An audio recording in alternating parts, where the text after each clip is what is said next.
just while we're waiting, because he is coming. But I want to introduce a very, very good friend that I'm sure you're all aware of who he is.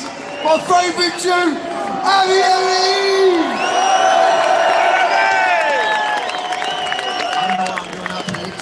Danny said, hey bro, I need you to talk shit for a couple of minutes. I'm like, hey, that's what I'm good at. Now, I'm going to piss off a number of people because I'm talking to my audience, and where are we right now? We're in Salford. But no one in Australia knows what that means. So I'm going to annoy the locals and I'm going to say, "G'day Manchester!" I was expecting to get shot. I've got nothing else. No, but in all seriousness, I was walking from the pub. That's usually where I'm walking from. And I was on my way here with the cameraman, and we decided to, cut a shortcut through the long way through the Antifa group. Do you know what the first thing they called me? All right, let's take a vote. Do you reckon it was racist or Nazi first? It was Nazi. You'll see the video coming out later today. But these guys, then we got to a point, and this video I'm going to put out later today or tomorrow during my hangover. But there was a lady who called me, what was it, maybe 10 times, 5 times, fascist within the same amount of seconds, about 5 seconds. I got fascist. And I realized, I told you, I go, what does fascist mean? And she was like, and then I realized she actually didn't know what fascist meant. So I kept pushing her, and it's going to make for some really good comedy later today, because they don't even know what they're protesting. Because today is not even about Tommy Robinson. Today, you don't even have to like Tommy. You don't have to like Tommy. You don't have to like Tommy. You're an idiot because he's a pretty lovable little cuddly thing, but you don't have to like him. The fact is, if they can concoct and create and intimidate just to create these fake news stories to someone you may like, tomorrow they will do it to someone else if the establishment wants to bring them down. I'm not going to give much away. I've seen the documentary, so we can talk about it after. But what we see in this story is something scary and dangerous to the fabric of our democracy. When the establishment, including both the political and the media, when they join together to bring down those that scare them, and only scare them because all of you support him. If they can work so hard to do that to someone like Tommy, who do you think there's going to be next? So I want to thank you all for coming. I know I've spoken to so many people who have travelled from far and wide. None of you as far as me. I'll tell you. For me, it was about 30 hours each way. And next week is a busy week for me. And Tommy says, you got to get here, you got to be here. And it works out, you're here. I was here for 50 hours. I'm going to be here for 50 hours and on a plane for 60 hours to be here for the 50 hours. And I had to travel through Islamic countries. No, it was fun. I got to troll the shit out of it. And I may not get back in one piece, but we'll talk about that later. But the point is that people will travel far and wide to stand up for what is left and to stand up to support those that are willing to tell it as it is. Because the BBC or the ABC in Australia, which are state broadcasters, are not willing to tell it as it is. They're willing to tell it as they want it to be. They're willing just to tell their own corrupt narrative. And in their eyes, we are all the enemy. We are the enemy because we don't support their narrative. And it is time that all Brits, from the right, the left, the centre, everybody stands up and says no. And today at the end of this film, Tommy will tell you how to do exactly that. Love you, mate!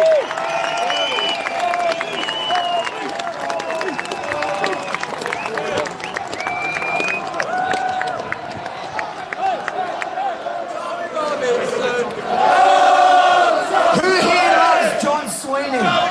Tommy Robinson! Big support, John. Man. Tommy. Big round of applause for Avi! Avi!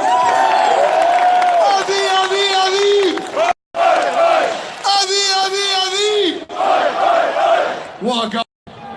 So next, just while we're waiting, because you'll understand when he gets here why.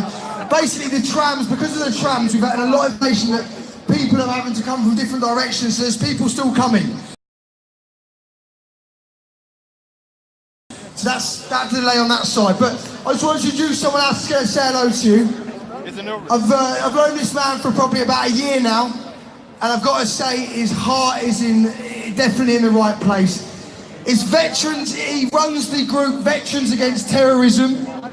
He helps all the veterans that are being corrupted and they're being treated with absolute disgust by our establishment. They're on the streets. When we're bringing people over from different countries, we're putting them in houses, yet we're not looking after our own. Ladies and gentlemen, Richard Inman. Good afternoon, Manchester. I want to ask you a question. How many people have got one of these? Put it up in the air, turn it on, start filming. We're going to break the BBC today, but first I want you all to break Facebook. Start filming this, start live streaming this. Because, Ezra talked about it earlier on, you are the BBC. You are the BBC. Start saying, we are the BBC. We are the BBC. We own them. We pay their wages. And yet, they betray us. What does the BBC stand for? Been thinking about this week. What do they stand for? It used to stand for British culture. It used to stand for honesty. It used to stand for integrity. But not anymore. The BBC is not impartial. I call them the biased broadcasting corporation. And I have a message for the BBC. BBC, you are meant to be the servant of the British people. BBC, you have become the enemy of the British people. See, the BBC really is. It really is the biased broadcasting corporation. And you don't have to take my word for it. The two most senior journalists in the BBC tell us that it's the biased broadcasting corporation. This is what Andrew Marr says. You know, the little fella that does the Sunday morning show. He said the BBC is not impartial. This is a BBC journalist. He says it's not neutral. He says it has a liberal bias. And the BBC legend that is Andrew Neil said this. He said BBC comedy is self-satisfied, unchallenged, left-wing propaganda. I agree with Andrew Neil.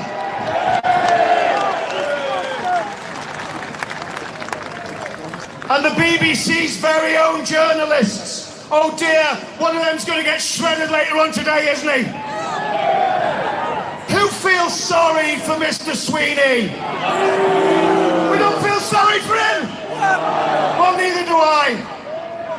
The BBC's very own journalist union, the National Union of Journalists, used to be a great organisation.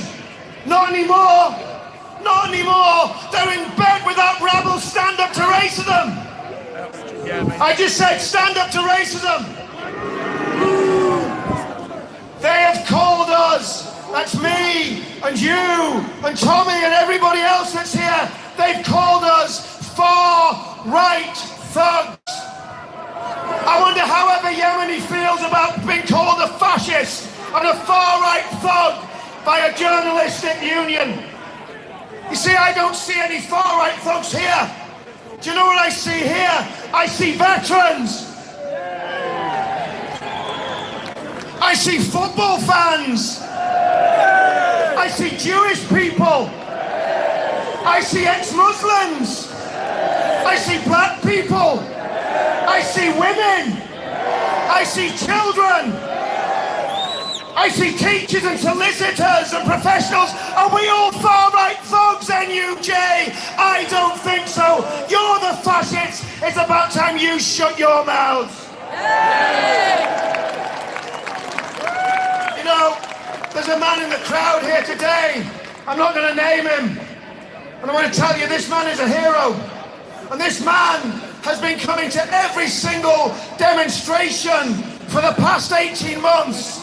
And he comes because his daughter was in the Ariana Grande concert when that bomb went off. And those little girls, the same age as his little daughter, were killed. That man comes to every single demo. He's not a far-right thug. He's a hero. Give him a round of applause. And shame on the NUJ for calling people like him a far-right thug and calling people like you far-right thugs. See, many in the BBC are so blinded by their own bigotry, they don't realise who we are. We're the people standing against the real fascism. We're the people standing against the Islamo-fascism. We're the people standing against the terrorists that are threatening to tear our nation apart. And we're doing it peacefully and democratically. And we're getting attacked and vilified by these devils. Friends, I want to say something. It's not far right to protest against Islamic supremacism and Islamic terrorism. We're not far right, we're just not far wrong. It's not far right to stand up against the far left anti-Semitic thugs of Jeremy Corbyn's Labour Party. It's not far right, it's right.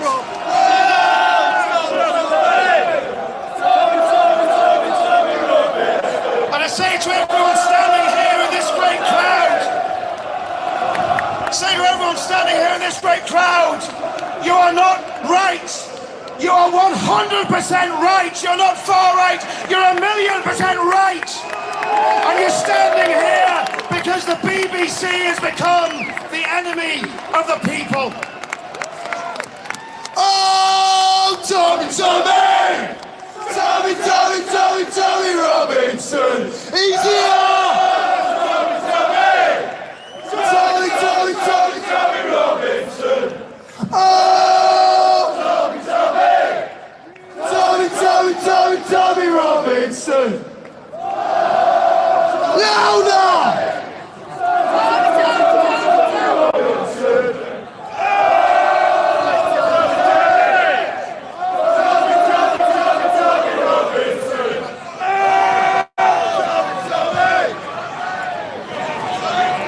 Let's have it one more way, saying hello to everyone. Oh, Tommy, Tommy! Tommy, Tommy, Tommy, Tommy Robinson! Oh, Tommy, Tommy! Tommy, Tommy, Tommy, Tommy Robinson! He's coming.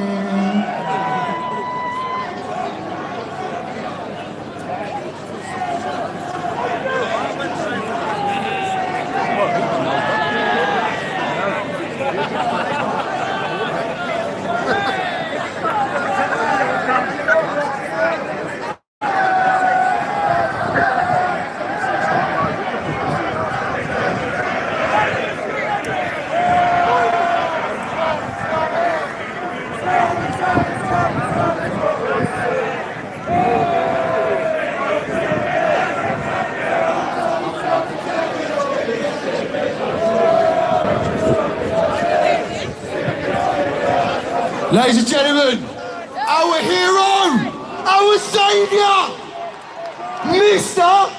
is coming, Tommy Robinson!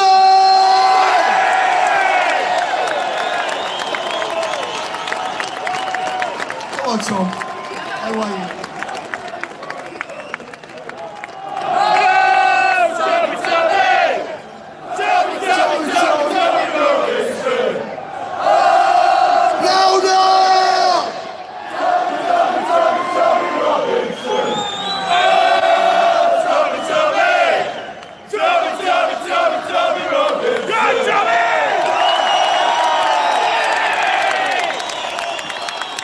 Wow. There is some serious trolling going on here.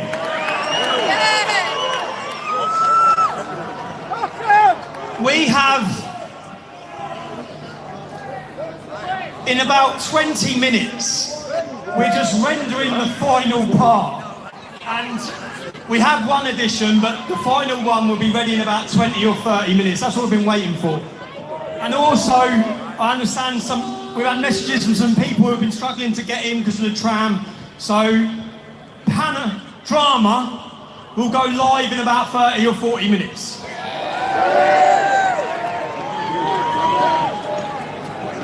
Yeah, you win front. And Take it down. to the journalists, evidence of a corrupt media is that not one single journalist in Britain has reported on Panadrama. That tells the story itself. They took my connection. Back.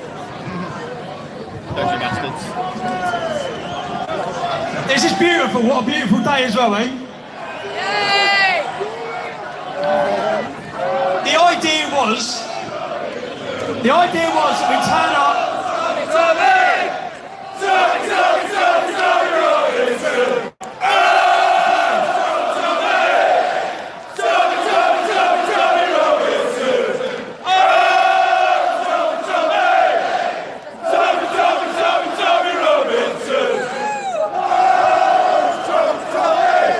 Do you know what? Do you know? I was gonna give my speech after you've watched the documentary because there's a lot of points I want to talk about in it.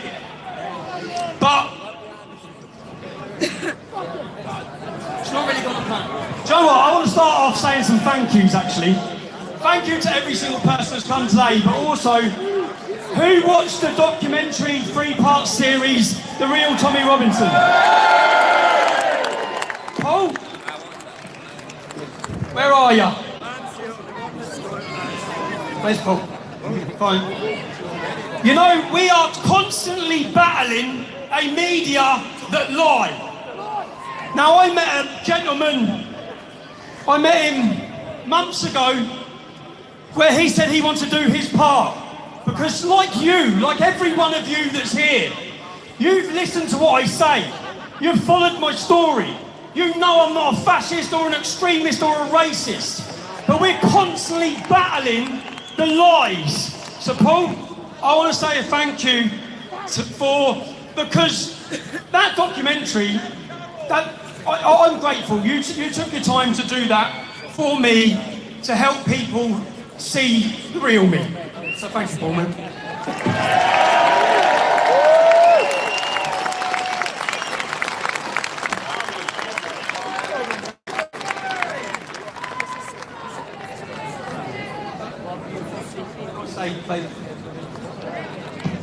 This is going to be really cheesy, yeah?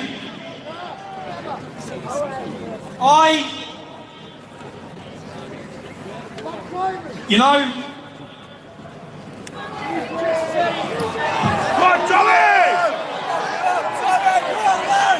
Come on, lad! Get it out!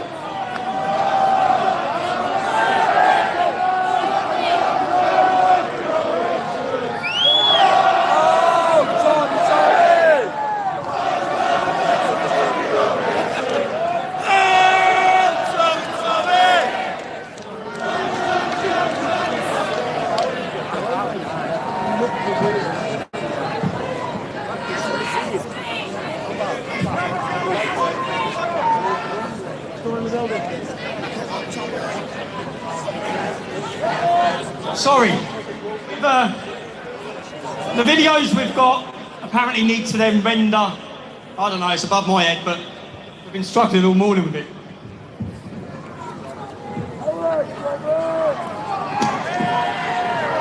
What? I'm just going to stand here and enjoy the moment all day. I love you, Tommy! Tommy Robinson! Oh, Tommy, Tommy! Tommy Robinson! Oh, Tommy Robinson!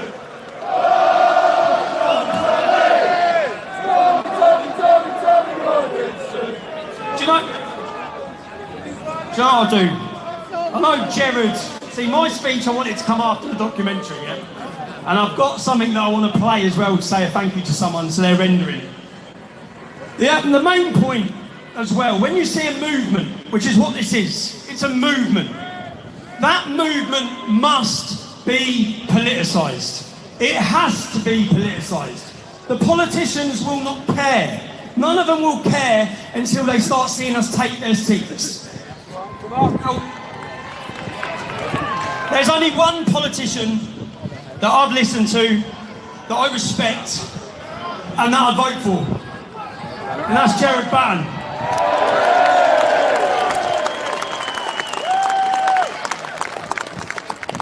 He showed real leadership under pressure recently, but... Gerard, I'll let you go.